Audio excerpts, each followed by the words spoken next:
Hello students, welcome to online classes. बच्चों, इस वीडियो में हम क्लास 9th का चैप्टर 1 नंबर सिस्टम को कंटिन्यू करेंगे। अभी तक हम लोग एक्सरसाइज 1.3 ये क्वेश्चन नंबर 6 तक कर चुके हैं। अब उसके आगे बढ़ते हैं। उससे पहले थोड़ा सा रिकॉल करते हैं जो चीज़ें हमने पढ़ी थी, यानी कि रैशनल नंबर। रैशनल नंबर क्या होते हैं? रैशनल नंबर वो नंबर थे हमारे जिनको हम P अपॉन Q फॉर्म में रिप्रेजेंट कर सकते हैं और जहां पर Q की वैल्यू 0 नहीं होनी चाहिए। बट इसमें एक और पॉइंट ध्यान देने वाली चीज़ है, वो ये है कि P और Q हमारे इंटीजर्स होने चाहिए। P और Q क्या होने चाहिए? इंटीजर्स होने चाहिए। चलो एग्जांपल देते हैं। पहले आप बताना कि रैशनल नंबर है या नहीं है। जैसे फॉर एग्जांपल मैं अगर लिखता हूँ 3 अपॉन में 5, तो 3 भी इंटीजर है, 5 भी इंटीजर है, इसलिए ये क्या है, हमारे पास एक रैशनल नंबर है। उसी तरह से अगर मैं ये नंबर इस तरीके से लिखूं 3 अपॉन 0, तो एक चीज ध्यान में रखना है कि 0 नहीं होना चाहिए डिनोमिनेटर में, क्योंकि वैल्यू 0 नहीं होनी चाहिए, इसीलिए ये रैशनल नंबर नहीं है। सबसे इंपॉर्टेंट चीज, अगर मैं नंबर लिखूं √2 अपॉन 3, इस तरीके से अगर नंबर लिखा है, तो क्या ये रैशनल नंबर है? तो आप सभी बोलोगे कि हाँ ये रैशनल नंबर है, क्योंकि नीचे 0 नहीं है, P अपॉन Q फॉर्म में है। बट ये रैशनल नंबर नहीं है। क्यों नहीं है? क्योंकि P अपॉन Q फॉर्म में होने के साथ साथ इन P और Q को इंटीजर्स भी होना जरूरी है। यानी कि अगर ये और ये दोनों के दोनों नंबर, न्यूमरेटर और डिनोमिनेटर दोनों हमारे इंटीजर्स हैं, तभी ये रैशनल नंबर होगा। पर हमें पता है कि √2 इंटीजर नहीं है।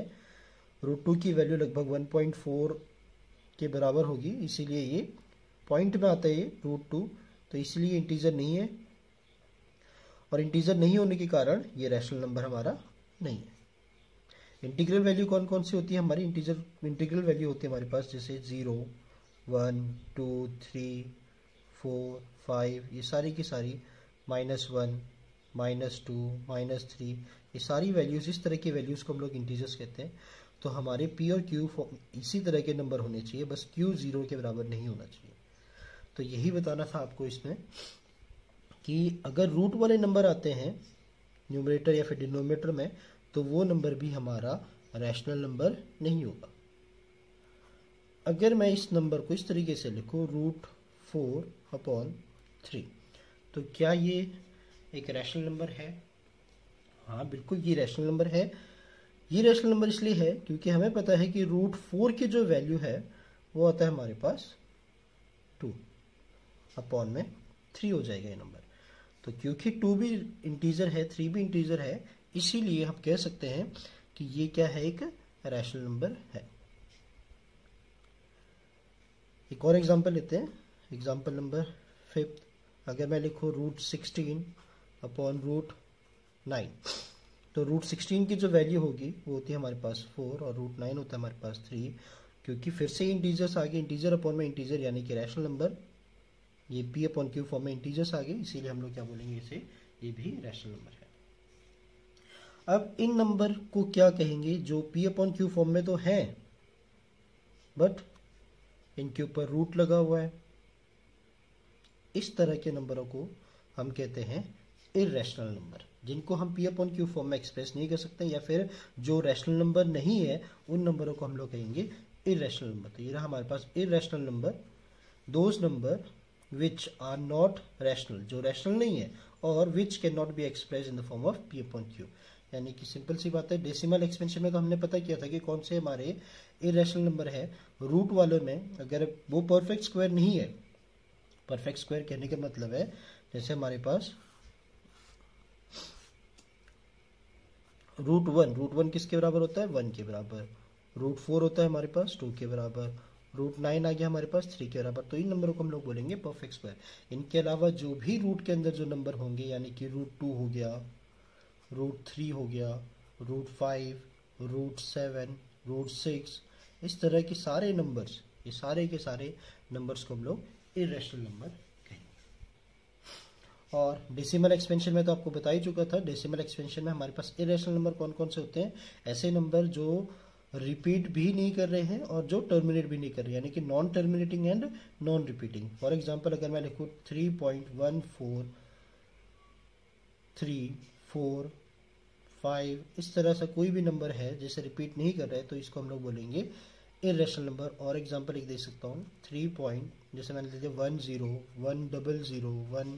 100 100 इस तरीके से कोई नंबर है, यहाँ पर हमें दिख रहा है कि रिपीट अनइवन तरीके से कर रहा है। 1 एक उसके बाद 1 0 आया, 1 के बाद 2 0, 1 के बाद 3 0, अनइवन तरीके से रिपीट कर रहा है, इसलिए ये भी क्या है हमारे पास इरेशनल नंबर है। तो होप आपको समझ में आया हो। अब हम एक्सरसाइज का क्वेश्चन नंबर 7 कर सकते हैं। क्वेश्चन नंबर 7 क्या बोल रखा है, मैं क्वेश्चन नंबर 7 में लिखा है कि right 3 numbers whose decimal expansions are non-terminating and non-recurring। Non recurring मतलब नॉन रिपीटिंग। तो ऐसे नंबर्स हमें बताने, ऐसे डेसिमल एक्सपेंशन बताने हैं जो ना ही वो टर्मिनेट कर रहे हैं और ना ही रिपीट कर रहे हैं। तो टर्मिनेट नहीं कर रहे हैं यानी कि डॉट डॉट डॉट चलता जा रहा है, और रिपीट भी नहीं कर रहे, तो यहाँ पर दिख रहा होगा 5 पॉइंट, मैंने कोई सा भी एग्जांपल लिखा है, बहुत सारे एग्जांपल हो सकते हैं। 5.01 हो गया, 001 0001 रिपीट नहीं कर रहा है, ये अनइवन तरीके से रिपीट कर रहा है। यहाँ पर भी दिख रहा है 1 4 5 4 6, यहाँ पे 4 के बाद 5 आ गया, यहाँ पे 4 के बाद 6 आ गया, 1 के बाद 9 आ रहा है, यहाँ पर 1 के बाद 4 आ रहा है, रिपीट नहीं कर रहा है। तो इस तरह के नंबर्स को हम लोग क्या बोलेंगे, इरेशनल नंबर बोलते हैं। और इसी का एग्जाम्पल आपसे पूछा गया है क्वेश्चन नंबर 7 में।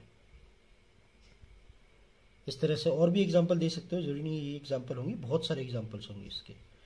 Question number 8, find 3 different irrational number between the rational number 5/7 and 9/11। 5/7 और 9/11 के बीच में हमें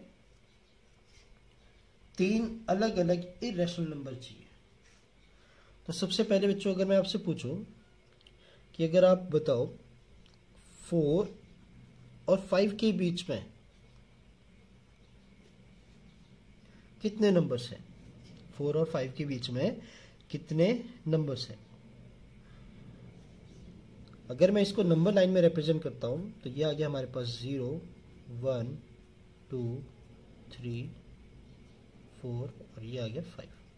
अगर मैं पूछूं 4 और 5 के बीच में कोई नंबर है तो हाँ बिल्कुल बहुत सारे इन्फिनाइट नंबर्स लाई करेंगे 4 और 5 के बीच में। फॉर एग्जांपल मैं लिख सकता हूँ 4.1 भी है, 4.2 भी है, 4.3 4.4, बहुत सारे नंबर्स हैं। अब अगर मैं इन दोनों के बीच में भी अगर पूछूं कि 4.1 और 4.2 के बीच में क्या कोई नंबर है, 4.1 और 4.2 के बीच में नंबर कितने नंबर्स होंगे, तो 4.1 और 4.2 के बीच में भी बहुत सारे नंबर है। फॉर एग्जांपल अगर मैं इस यहाँ पर लिख देता हूँ, ये हमारे पास ये छोटा सा पॉइंट है 4.1 और ये है 4.2, तो इसके बीच में कौन कौन से नंबर होंगे, तो 4.1 और 4.2 के बीच में कौन कौन से नंबर होंगे, 4.11 4.12 4.13। क्योंकि मैं 4.1 को लिख सकता हूँ 4.10 और 4.2 को लिख सकता हूँ 4.20। तो बेसिकली आपको ये देखना है कि 10 और 20 के बीच में कितने नंबर है, तो बहुत सारे नंबर्स हो सकते हैं, 11 12 13 14, और उसके अलावा भी बहुत सारे नंबर हो जाएंगे। और भी नंबर अगर हमें चाहिए तो इसको 100 मान लेंगे, इसको 200 मान लेंगे, बहुत सारे नंबर। तो इसी तरह से आप लोग से पूछा गया है कि 5.7 और 9/11 के बीच में कितने 3 डिफरेंट इरेशनल नंबर बताने हैं आप लोग। तो सबसे पहले 5.7 किसके बराबर होगा हम डिवाइड करके पता करेंगे। तो 5.7 को आप डिवाइड करोगे तो हमारा आंसर लगभग 0.7142 आएगा। और 9/11 को जब मैंने डिवाइड किया तो ये आ रहा है हमारे पास 0.8181। अब यहाँ पर हमें साफ दिख रहा है कि ये 0.7 है, ये 0.8 है, या फिर मैं कह सकता हूँ 0.71 है और ये 0.81, बाकी वाले नंबर को हम लोगों ने नेगलेक्ट कर लिया। तो 71 और 81 के बीच में हमें कोई भी एक नंबर बताना है, कोई भी 3 नंबर। तो कोई भी 3 नंबर कौन कौन सकते हैं, 0.72 हो गया, 0.73, 0.74। पर अगर मैं इतना ही लिखता हूँ अपने आंसर में तो ये हो जाएगा हमारे पास टर्मिनेटिंग डेसिमल एक्सपेंशन। पर हमें इरेशनल नंबर बनाना है इसको, इरेशनल डेसिमल एक्सपेंशन। तो इसके बाद और बहुत सारे नंबर आप लिख सकते हो, कुछ भी लिख सकते हैं, 3 4 5 3 7 8 डॉट डॉट डॉट 7 3 के बाद 4 8 9, अपनी मर्जी से कुछ भी नंबर। ये सारे के सारे डेसिमल एक्सपेंशन रिपीट नहीं कर रहे हैं, हम ना ही टर्मिनेट कर रहे हैं, तो इसलिए ये इरेशनल नंबर है। और ये इन दोनों के बीच में लाई कर रहे हैं, क्योंकि 7 1 और 8 1 के बीच में 7 2 होगा, 7 3 होगा, 7 4 होगा। सेम इसी तरह से ये 3 इरेशनल नंबर हो गए 5.7 और 9/11 के बीच में। इस तरह से बहुत सारे एग्जाम्पल्स इसके हो सकते हैं। चलो आइए करते हैं क्वेश्चन नंबर 9th क्वेश्चन में बोल रखा है classify the following numbers as rational और इरेशनल। कुछ नंबर्स हमें दे रखे हैं और इसमें हमें बताना है कि वो नंबर हमारे रैशनल है या फिर इरेशनल है। तो जैसे हमें दे रखा है √23, तो अभी एक्सप्लेन किया था कि ये जो नंबर्स है कौन कौन से हमारे रैशनल है, कौन कौन से इरेशनल है। अगर मैं √23 को क्या ये किसी नंबर का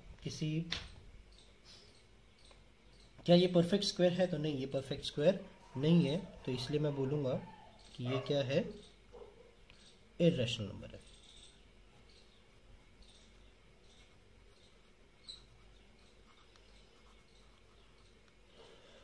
√225, तो √225 किसका स्क्वायर होता है, ये होता है 15 का स्क्वायर। 225 15 का स्क्वायर होता है।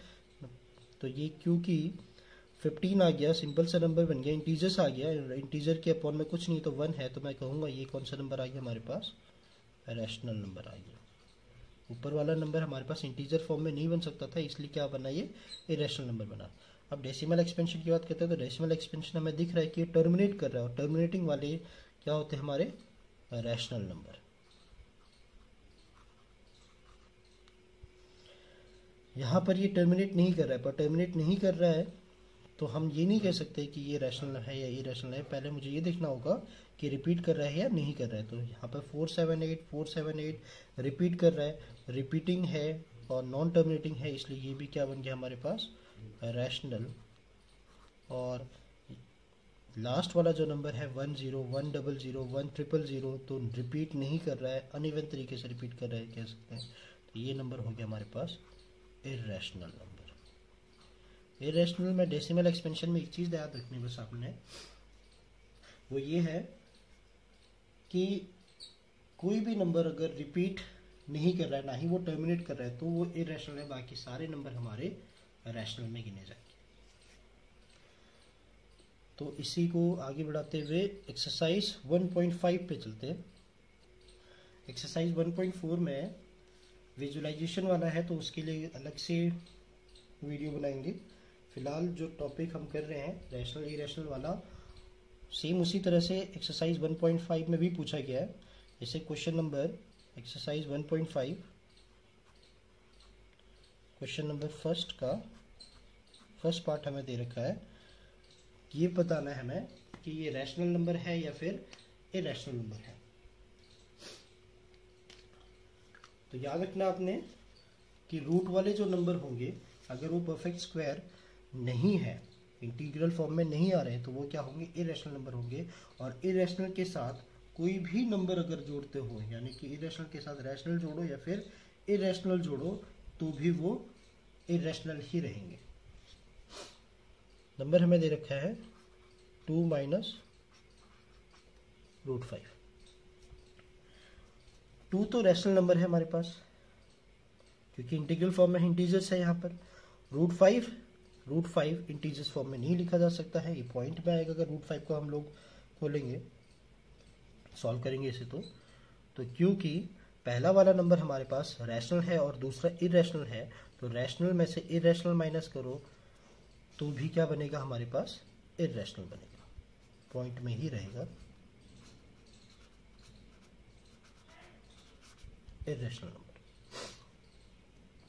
रूट वाले टर्म परफेक्ट स्क्वायर होने चाहिए, और ये याद रखना कि रैशनल तभी होगा जब दोनों के दोनों नंबर हमारे पास रैशनल होंगे। रैशनल प्लस रैशनल क्या होगा हमारे पास, रैशनल। अगर कोई सा भी इरेशनल आ जाता है, इरेशनल प्लस में रैशनल आता है, तो भी वो इरेशनल होगा, और दोनों के दोनों अगर इरेशनल है तो इरेशनल तो है ही है। ये चीज़ याद रखनी है बस आपने, चाहे वो एडिशन हो या फिर सब्ट्रैक्शन हो। उसी तरह से सेकेंड पार्ट हमें दे रखा है 3 प्लस अंडर रूट 23 एक ब्रैकेट में माइनस अंडर रूट 23। तो अगर मैं थोड़ा सा इसे सिंप्लीफाई करता हूँ तो ब्रैकेट ओपन हो जाएगा 3 प्लस रूट 23 माइनस रूट 23, और यहाँ पर रूट 23 से रूट 23 प्लस माइनस है इसलिए कैंसिल आउट हो गया, तो हमारे पास आंसर बच गया हमारे पास 3। और 3 क्या है हमें पता ही है कि 3 क्या है, एक रैशनल नंबर है।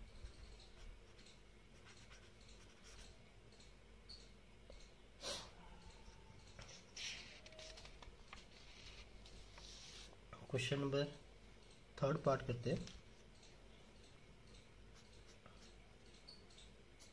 थर्ड पार्ट में दे रखा है 2 रूट 7 अपॉन में 7 रूट 7।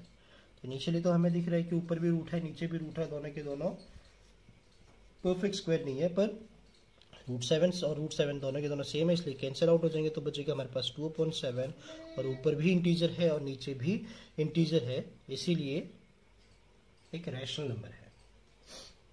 तो ये क्या है हमारे पास, क्योंकि इंटीजर अपॉन में इंटीजर आ गया, पी अपॉन क्यू फॉर्म में आ गया, तो ये आ गया हमारे पास रैशनल नंबर। फोर्थ पार्ट हमें दे रखा है 1 अपॉन में रूट 2।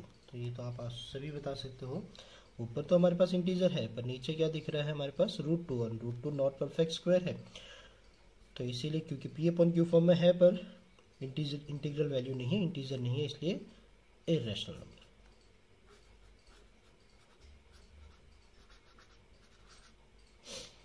और लास्ट पार्ट हमें दे रखा है 2 पाई। पाई के बारे में आपने पहले भी पढ़ा होगा, यूज़ किया है पाई वाली वैल्यू को। कहाँ यूज़ कर रखा है, सर्कमफेरेंस ऑफ सर्कल में। सर्कमफेरेंस ऑफ सर्कल का फॉर्मूला 2 पाई आर, और एरिया ऑफ सर्कल के फॉर्मूले में भी पाई आर स्क्वायर। तो एक्चुअल में ये जो पाई जो है हमारे पास इरेशनल नंबर होता है। इरेशनल नंबर इसलिए है क्योंकि पाई की जो वैल्यू है वो 3.14 के बराबर है, पर ये कभी भी टर्मिनेट नहीं करता, ये टर्मिनेट नहीं करता, और ना ही ये रिपीट करता है। इसकी जो एग्जैक्ट वैल्यू है, इसकी जो वैल्यू है वो लगभग 3.141526535897, फिर डॉट डॉट डॉट डॉट, ये कभी भी ख़त्म नहीं होती, लगभग इतनी वैल्यू है इसकी। इसीलिए हम इसे क्या बोलेंगे, ये इरेशनल नंबर है। और इरेशनल के साथ अगर रैशनल मल्टीप्लाई होता है तो भी वो क्या बनेगा, इरेशनल ही बनेगा। अभी हमने प्लस माइनस वाला देखा था, मल्टीप्लिकेशन वाला देखते हैं कि अगर हमारे पास रैशनल और रैशनल हो, रैशनल और रैशनल मल्टीप्लाई हो तो वो क्या बनेगा, रैशनल ही बनेगा। अगर रैशनल हो एक और दूसरा इरेशनल हो तो क्या बनेगा हमारे पास, इरेशनल। पर अगर दोनों इरेशनल है, दोनों के दोनों इरेशनल है, तो वो इरेशनल भी हो सकता है और रैशनल भी हो सकता है। ये कैसे पॉसिबल है कि दोनों अगर इरेशनल है तो हमारे पास जो नंबर बनेगा वो रैशनल भी हो सकता है, इरेशनल भी हो सकता है। देखते हैं इसको। अगर मैं लिखूँ √2 मल्टीप्लाई √3, तो √2 और √3 को जब मैं मल्टीप्लाई करूँगा तो ये बनेगा √6, रूट के अंदर ही रहेंगे। √2 इंटू √3 कितना हो गया, √6, और √6 भी इंटीग्रल फॉर्म में नहीं लिखा जा सकता, इसलिए क्या बना हमारे पास, इरेशनल। पर अगर मैं √2 का मल्टीप्लाई √2 के साथ ही करता तो ये बनेगा हमारे पास √4, और √4 किसके बराबर होता है, 2 के बराबर। तो इरेशनल का मल्टीप्लिकेशन इरेशनल के साथ अगर हम लोग करते हैं तो वो रैशनल भी बन सकता है और इरेशनल भी बन सकता है, डिपेंड करता है कि वो इरेशनल नंबर किस टाइप का हमारे पास अवेलेबल है। बढ़ते हैं नेक्स्ट क्वेश्चन की तरफ। नेक्स्ट क्वेश्चन हमारे पास question number second. Question number second में हमें दे रखा है सिंप्लीफिकेशन 1। और सिंप्लीफिकेशन करने से पहले कुछ बेसिक जानकारी ले लेते हैं कि मल्टीप्लाई किस तरीके से करना है हमें, रैशनल नंबर वालों को इरेशनल नंबर वालों को किस तरीके से मल्टीप्लाई करते हैं, किस तरीके से ऐड करते हैं। ये सेम उसी तरह से है जैसे आप लोगों ने 8th क्लास में अलजेब्रिक एक्सप्रेशन में एडिशन और मल्टीप्लिकेशन सीखा था। जैसे वहाँ पर हम लाइक टर्म्स ऐड करते थे, लाइक टर्म्स ही सब्ट्रैक्ट कर सकते थे, तो सेम वही प्रोसेस यहाँ पर भी है। तो पहले कुछ सीख लेते। जैसे फॉर एग्जांपल मैं अगर एडिशन की बात करूँ तो अगर मैं √3 और √2 को प्लस करूँ तो ये प्लस नहीं हो पाएंगे, इनको बस √3 प्लस √2 ही लिखा जाएगा। क्यों? क्योंकि ये अनलाइक टर्म्स में माने जाएंगे, अलग अलग टर्म्स।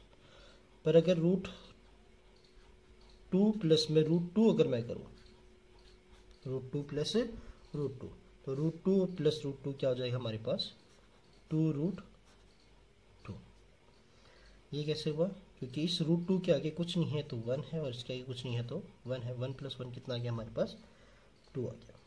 और √2 वैसे के वैसे ये समझ सकते हैं कि 1x प्लस में 1x इक्वल्स टू में 2x हो गया।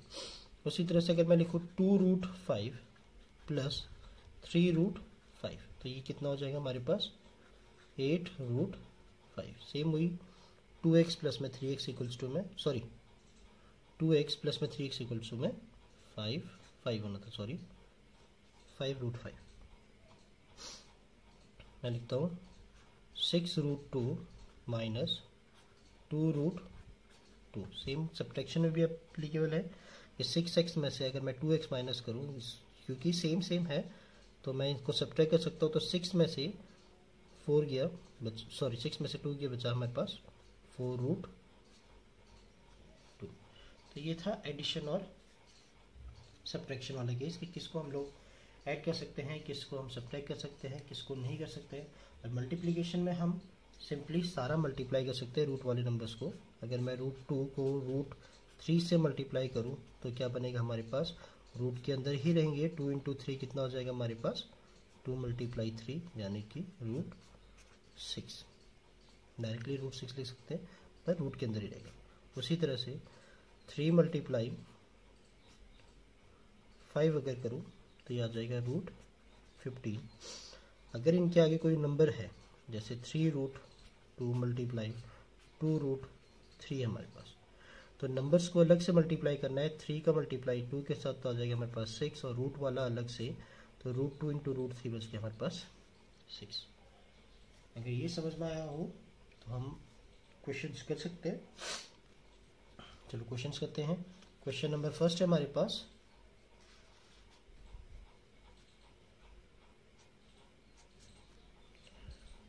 Three plus √3 multiply 2 plus √2। इनको मल्टीप्लाई करना है, सिंप्लीफाई करना है बेसिकली। तो सिंप्लीफाई कैसे करेंगे, हमें दिख रहा है कि बीच में मल्टीप्लाई का कुछ भी साइन नहीं है, ब्रैकेट के अंदर है तो मल्टीप्लाई का साइन ही होगा।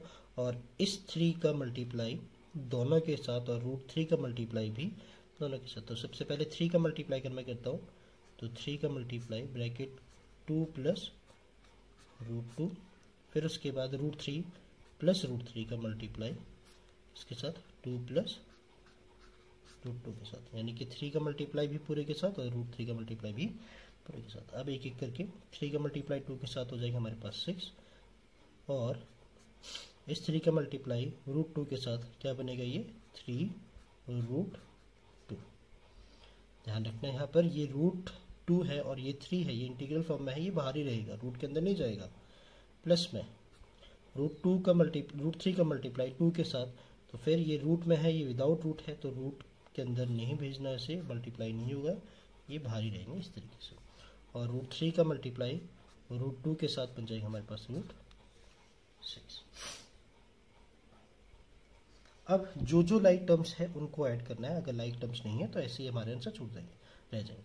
6 सिर्फ इंटीग्रल फॉर्म में है, तो क्या कोई इंटीग्रल फॉर्म में है, इंटीजर्स है, नहीं है, तो ये 6 का 6 ही रहेगा। 3√2 है, ये 2√3 है, इन दोनों को ऐड नहीं कर सकते क्योंकि अनलाइक टर्म्स है √6, तो हमारे पास आंसर इतना ही रहेगा। उसी तरह से एक और क्वेश्चन देख लेते हैं, क्वेश्चन नंबर 2,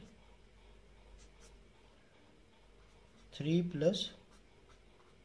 √3 का मल्टीप्लाई 3 - √3 के साथ। तो यहाँ पर आप लोगों ने फॉर्मूला भी सीखा होगा, a + b a - b वाला, a² - b² वो फॉर्मूला भी अप्लाई कर सकते हैं, ज़्यादा आसान वही फॉर्मूला ही होगा, पर फिर भी हम मल्टीप्लिकेशन वाले प्रोसेस से करेंगे क्योंकि मल्टीप्लिकेशन सिंप्लीफिकेशन आपको सिखाना है। तो यह आ जाएगा हमारे पास इस 3 का मल्टीप्लाई दोनों के साथ, तो यह आ जाएगा 3 - √3, फिर प्लस का √3 है तो प्लस का √3 लिखा, अगर माइनस का √3 होता तो माइनस लिखते। यह आ जाएगा हमारे पास 3 - √3, 3 3 जा 9 माइनस 3 का मल्टीप्लाई √3 के साथ, तो 3 बाहर ही रहेगा, इसके आगे कुछ नहीं तो 1 है, ये समझ सकते हो आप। तो 3 का मल्टीप्लाई 1 के साथ 3 आ गया और √3 का √3 प्लस में सेम उसी तरह से इस √3 के आगे कुछ नहीं तो 1 है, तो 3 का मल्टीप्लाई नंबर के साथ इंटीजर के साथ तो आ जाएगा 3√3 और √3 का √3 के साथ तो ये बनेगा √9, रूट का रूट के साथ तो रूट के अंदर रहेगा। यह आ गया हमारे पास 9, 3√3 है और ये भी 3√3 है, दोनों के दोनों लाइक टर्म्स है, √3 इसमें भी √3 इसमें भी, और साइन अलग अलग है तो हम इन्हें कैंसिल कर सकते हैं, ये दोनों कैंसिल हो गए। बचा हमारे पास 9 और माइनस √9 किसके बराबर होता है, 3 के बराबर, तो 9 - 3 आ गया हमारे पास 6, तो ये आ गया आंसर। तो इस तरह से सिंप्लीफिकेशन करनी है आपने, थोड़ी प्रैक्टिस करते रहिए। सेकेंड क्वेश्चन का सेकेंड पार्ट हमने कर लिया है, थर्ड और फोर्थ आप खुद ट्राई करना, अगर नहीं होता है तो हम करेंगे उसे भी। Thank you.